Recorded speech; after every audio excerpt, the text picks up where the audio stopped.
Doctor Ramesh Saxena 73 साल के अनुभवी सर्जन अपनी उम्र के आखिरी दौर में एक शांत जिंदगी जी रहे थे। लेकिन एक रात जब वे अपने क्लिनिक से घर लौट रहे थे तो उनकी मुलाकात 22 साल की एक लड़की नेहा से होती है, जो सड़क किनारे घबराई हुई खड़ी थी। उसने बताया कि उसके पीछे कुछ लोग पड़े हैं और उसे मदद चाहिए। डॉक्टर रमेश ने इंसानियत के नाते उसे अपनी कार में बिठाया और अपने घर ले गए ताकि वह सुरक्षित रह सके। लेकिन जैसे ही वे घर पहुंचे, नेहा ने अचानक अपने कपड़े उतारने शुरू कर दिए और जबरदस्ती एक वीडियो रिकॉर्ड करने लगी।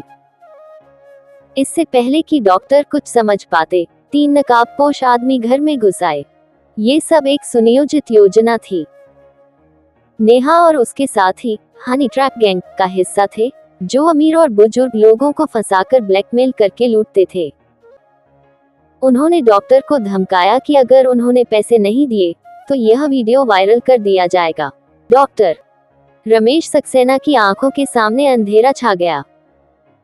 73 साल की उम्र में उन्होंने अपने पूरे जीवन में कभी सोचा भी नहीं था कि उनके साथ ऐसा कुछ होगा। तीनों नकाबपोश आदमी उनके सामने खड़े थे और नेहा मोबाइल कैमरा उनकी ओर घुमा चुकी थी। डॉक्टर साहब, आप समझदार आदमी लगते हैं, एक नकाबपोश आदमी बोला। चुपचाप जो कहा जा रहा है करिए, नहीं तो ये वीडियो आपकी इज्जत मिट्टी में मिला देगा। डॉक्टर रमेश को समझ नहीं आया कि वे गिड़गिड़ाएं या कोई और तरीका अपनाएं। उनकी आवाज कांप रही थी। देखो, मेरे पास जितना पैसा है वो ले लो, लेकिन मुझे फंसाओ मत, उन्होंने हाथ जोड़कर कहा। बस यही तो चाहिए हमें, डॉक्टर साहब, नेहा ने ठंडी मुस्कान के साथ कहा। अब बैंक अकाउंट खोलिए और ट्रांसफर कर दीजिए 20 लाख। डॉक्टर का दिमाग चलता है। डॉक्टर रमेश ने मोबाइल उठाया, लेकिन वह घबराए नहीं। उन्होंने अपनी मेडिकल नॉलेज और जिंदगी के अनुभव को काम में लाने का फैसला किया। ठीक है, पैसे दे देता हूँ, लेकिन मेरी उम्र ज्यादा है, मुझे पहले मेरी दवाई लेने दो, नहीं तो मैं यहीं मर जाऊंगा, डॉक्टर ने धीरे से कहा। लुटेरों ने एक दूसरे को देखा।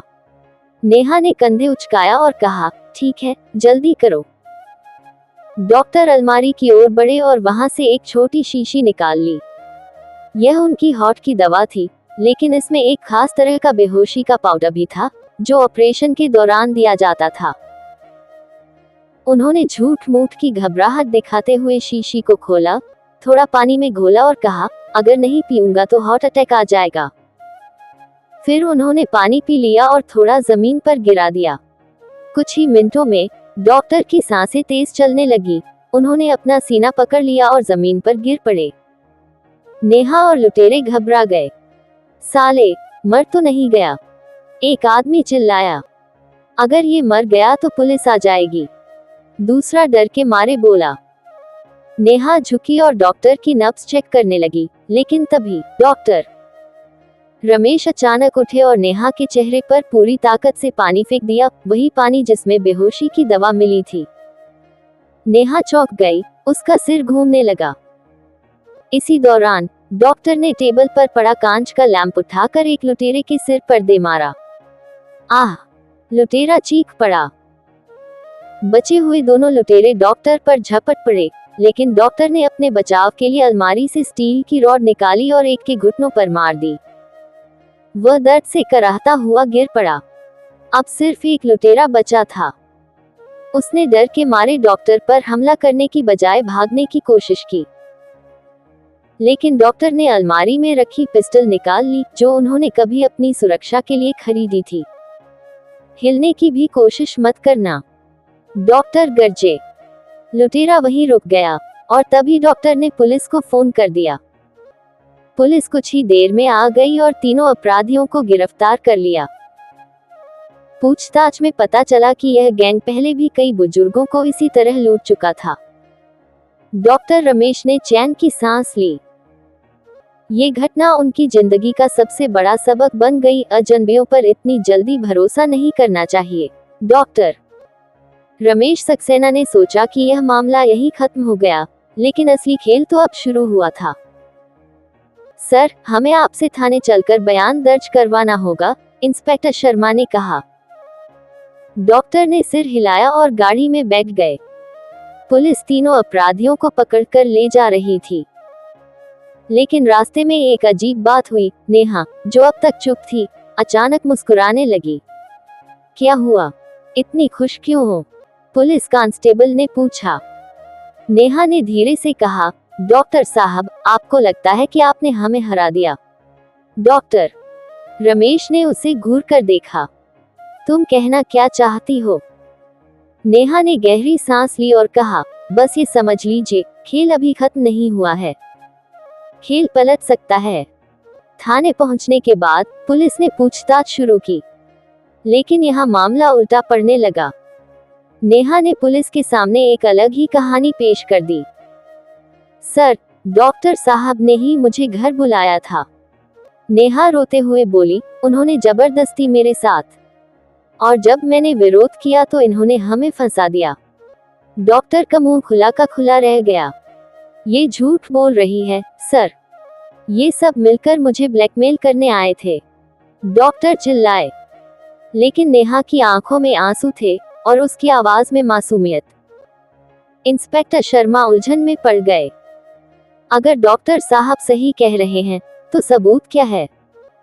इंस्पेक्टर ने पूछा। डॉक्टर के होश उड़ गए। उनके घर के सीसीटीवी कैमरे बंद थे, क्योंकि उन्होंने कुछ दिनों से उनका ध्यान ही नहीं दिया था। डॉक्टर फंस सकता था। अगर पुलिस ने नेहा की बात मान ली होती, तो डॉक्टर पर छेड़छाड़ और मारपीट का केस बन सकता था।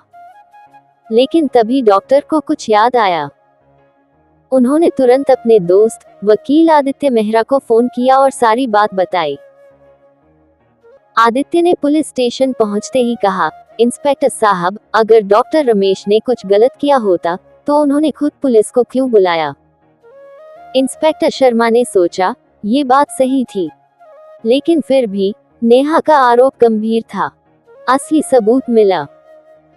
तभी डॉक्टर को एक और चीज याद आई। उन्होंने अपने घर में एक वॉइस रिकॉर्डर रखा था, जिसमें पूरी बातचीत रिकॉर्ड हो गई थी। वकील ने तुरंत पुलिस को वह रिकॉर्डिंग सुनाई, जिसमें साफ साफ नेहा और उसके साथियों की बातें दर्ज थीं। जल्दी पैसे ट्रांसफर कर, वरना तेरा वीडियो वायरल कर देंगे। ये सुनते ही इंस्पेक्टर शर्मा ने ठंडी नजर से नेहा को देखा।